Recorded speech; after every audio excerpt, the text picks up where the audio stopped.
बिस्मिल्लाहिर्रहमानिर्रहीम अस्सलाम वालेकुम अल्लाहुम्मा सल्ली अला मुहम्मदिन व अला आलि मुहम्मद कमा सल्लैता अला इब्राहीम व अला आलि इब्राहीम इन्नका हमीदुम मजीद अल्लाहुम्मा बारिक अला मुहम्मदिन व अला आलि मुहम्मद कमा बारकता अला इब्राहीम व अला आलि इब्राहीम इन्नका हमीदुम मजीद। दोस्तों, इस वक्त पाई कॉइन अपनी बुरी तरीन पोजीशन में से गुजर रहा है।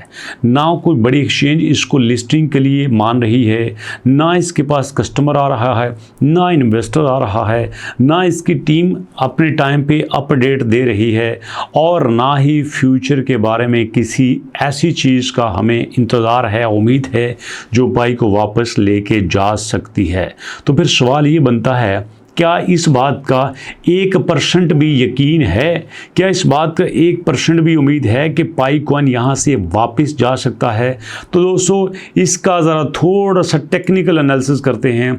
ये आप देख रहे हैं कि हमारा बिटकॉइन 1,22,000 पे है। 7 दिनों के चक्कर में ये 2.9 के प्रॉफिट पे चल रहा है। 1,18,000 पे था और अभी 1,26,000 को टच करके आया है। अगर एक महीने की बात करें तो एक महीने में ये तकरीबन 1,08,000 पे भी गया था और अब 1,26,000 से वापस आया है। साल की बात करें फिर तो भैया बात ही अलग है। एक साल में ये 60,000 पे था, अब 1,26,000 पे है। इसका मतलब ये है कि साल में ये तकरीबन 100% पंप हुआ है। और अगर ओवरऑल हिस्ट्री की बात करें तो एक बड़ी अमेजिंग चीज़ आपको दिखाता हूँ कि ये 0.03 0.05 पे स्टार्ट होने वाला कॉइन आज अपने यूज़र को मिलियनर्स बना चुका है। सवाल ये पैदा होता है कैसे? उसकी वजह है दोस्तों इसकी स्टेबिलिटी, इसकी कंसिस्टेंसी, इसका यूज़ केस और इसका इकोसिस्टम।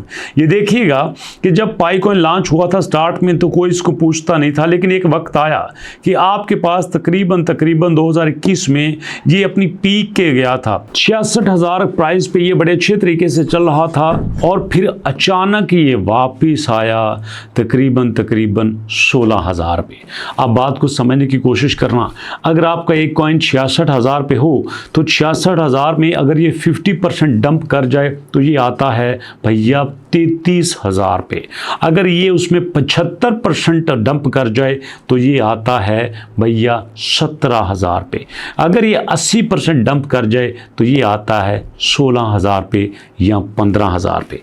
तो आपका बिटकॉइन भी माजी में 2021 में अपना बुलिश ट्रेंड ख़त्म करने के बाद वापस जब इसका बेरिश ट्रेंड हुआ तो पूरा एक साल ये 75% डंप पे रहा था। और मज़े की बात यह है कि तब जो लोग क्रिप्टो को समझते थे उन्होंने ओपनली चैलेंज करके ये बिटकॉइन ख़रीदे थे। मैं कई ऐसे लोगों को पर्सनली जानता हूँ जिन्होंने ख़रीदे, शानदार तरीके से ख़रीदे, सारी जमा पूंजी से ख़रीदे और फिर यही कॉइन जब 16,000 पे ख़रीदा गया वापस गया 1,10,000 पे तो फिर उन्होंने बेच के अपने कॉइन्स को, अपने पैसों को 600 गुना प्रॉफिट हासिल किया था।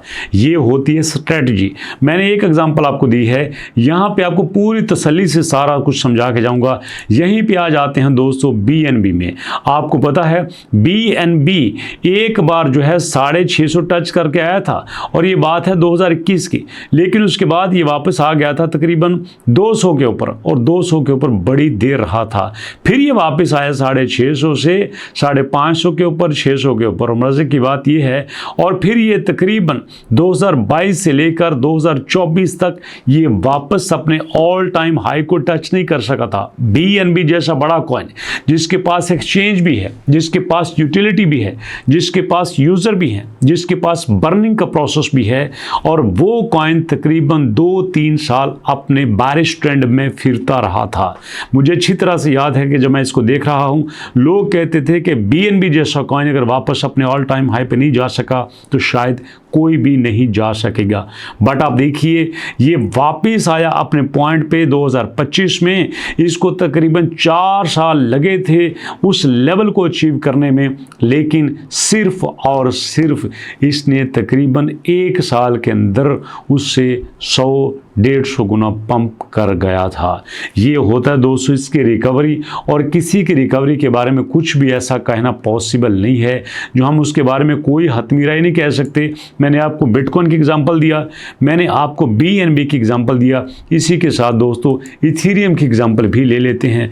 आई एम श्योर इसका भी यही पैटर्न होगा, क्योंकि क्रिप्टो में जब बुल रन आता है तो सबको मज़ा आता है, जब बारिश आता है तो कई छोड़ के चले जाते हैं।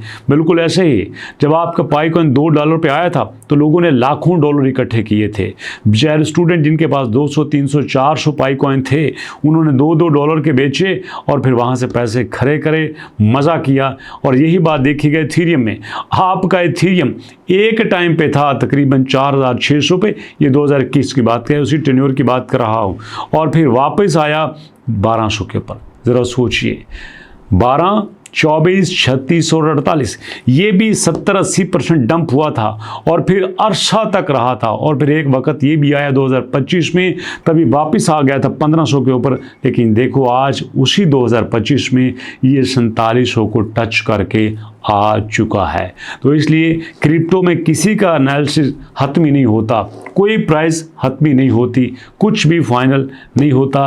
यहाँ पे किसी टाइम किसी वक्त कुछ भी हो सकता है।